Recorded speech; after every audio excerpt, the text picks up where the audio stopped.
Welcome back to the Retirement Planning Made Easy.com show. I am your host, as always, Chris Hammond. And on this show, we talk about retirement planning issues, primarily for people that are, say, within 10, maybe 5 years of retirement, or maybe you've already retired and you like to stay on top of these things and make sure that you're doing the best you can with the resources that you have. Well, this show is for you.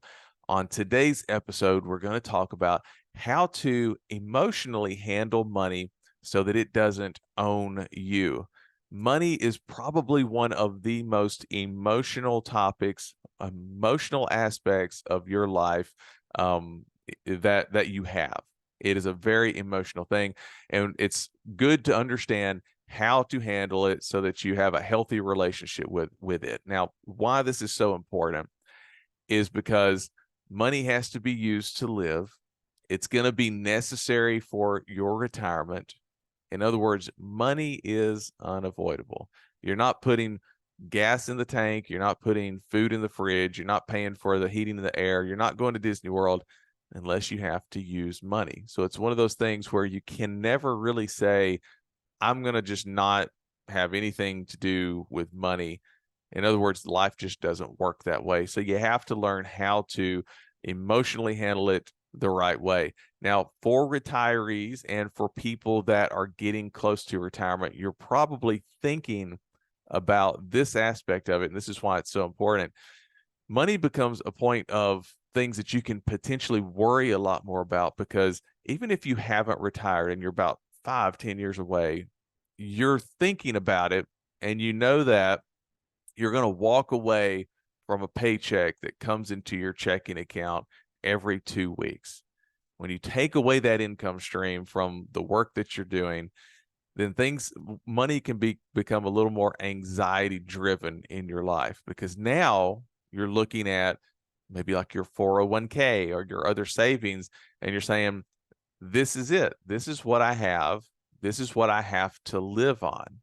And looking at it that way, and that's really the case, that's how it is, there's a temptation to be very fearful around money, to be very afraid of losing it, because you know that this nest egg that you've built up your whole life probably cannot be replenished again if you spend too much of it, or if you're not a good steward of that wealth.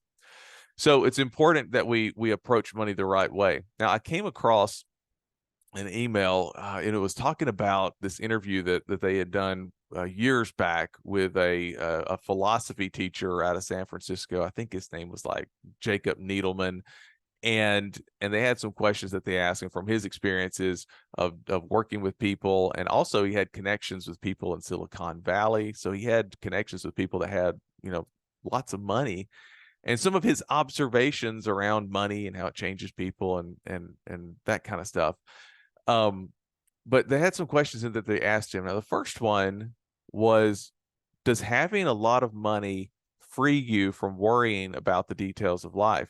And what he had found in his experiences is that it didn't at all. If you were dirt poor and you were wondering, and all you can figure out is, how am I going to get enough vegetables to eat? Well, you would worry about the vegetables. If you were very rich, or you're running one of those really, where you're very rich and you have one of those Silicon Valley companies, a tech company, you worry about the details of that life too. How am I going to keep things running smoothly? And I'm stressing about, all the moving parts in that.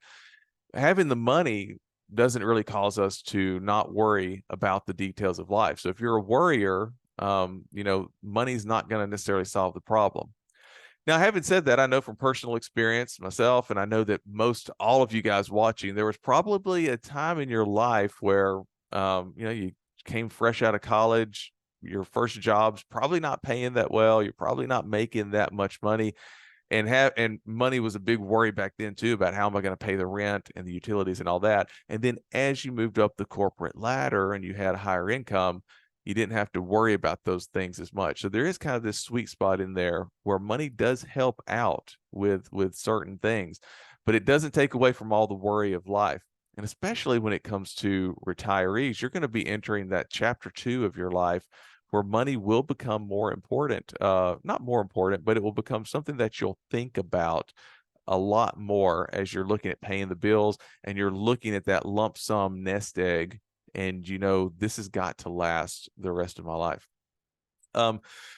Another question they asked him, what's the most common misconception that people have about money? And the answer is that they think that it won't change them. It actually does change people to have money. A lot of times, well, one way would be a negative way of being arrogant about it. That's one thing. The Bible has lots of stories where it tells of people that had a lot of wealth and they were arrogant about that, and they paid consequences for that as well.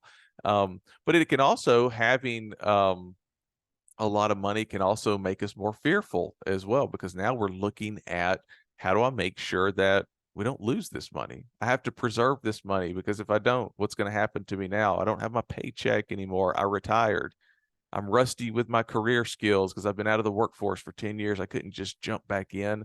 There's a lot of fear that can be associated with money and protecting it as well. How can wealth change us? Well, on that, as I was saying before, on that more prideful side, it can make people proud, think that that they're above other people. But it can also change us in the way that when you have a lot of money, you do feel a weight of responsibility on you, that you have to be a responsible steward with this money as well. So it can change people in that way also. Now, how can someone keep from being overwhelmed or worried about money? I'm really going to address this more so from the angle of what this show is about and who the audience for this show is, and that's people that are getting close to retirement. If that's you, I'm talking to you right now. One of the biggest things that a lot of people that are in your situation worry about is, have I saved up enough money? How do I know? How do I know that I'm not prematurely retiring and walking away from that paycheck every 2 weeks, only to then find out, oops, I didn't have enough money saved up? There's a lot of worry that is around that. And you've probably saved a sizable amount of money. Over the decades, it adds up. If you look at your 401k balance, there's numerous hundreds of thousands, maybe even plus over $1 million that's in your 401k balance. That's a significant amount of money. And you may be looking at that worried, how do I make sure that I don't blow this? How do I make sure that I invest it properly? How do I make sure that I make the right tax moves and the right distribution options with it? How do I make sure I'm not pulling too much from it, that it's going to cause it to deplete and potentially run out of money later in life? How do I make sure that I know that I'm doing the right thing as far as when it's invested in the market and the equities go down? Am I taking too much out, or am I going to get very fearful of that? You probably will. That's pretty common amongst people that are getting close to retirement and that are retired. And so I'm really addressing you on this idea of, how do you keep from being overwhelmed and worried about that? And one of the best ways to do that is to put a retirement plan in place. Have a plan in place that shows you and actually can project out in the future and say, if the markets do this and you have a portfolio invested this way, are you going to be okay?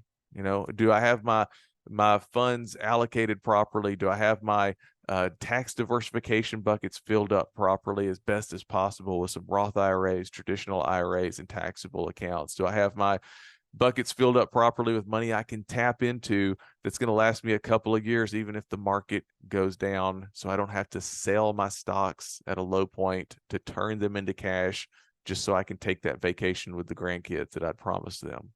So one of those things that can really help you to not be overwhelmed or worried about money in retirement is to have a financial plan, a retirement plan in place that addresses your entire every aspect of your financial life. So some of the takeaways from this, one of the things that's really good about the typical way that people save for retirement, probably the way that you've saved, that's watching or listening to this, is that saving for retirement, it takes time, and over time it helps you to build up more of a healthy perspective on money.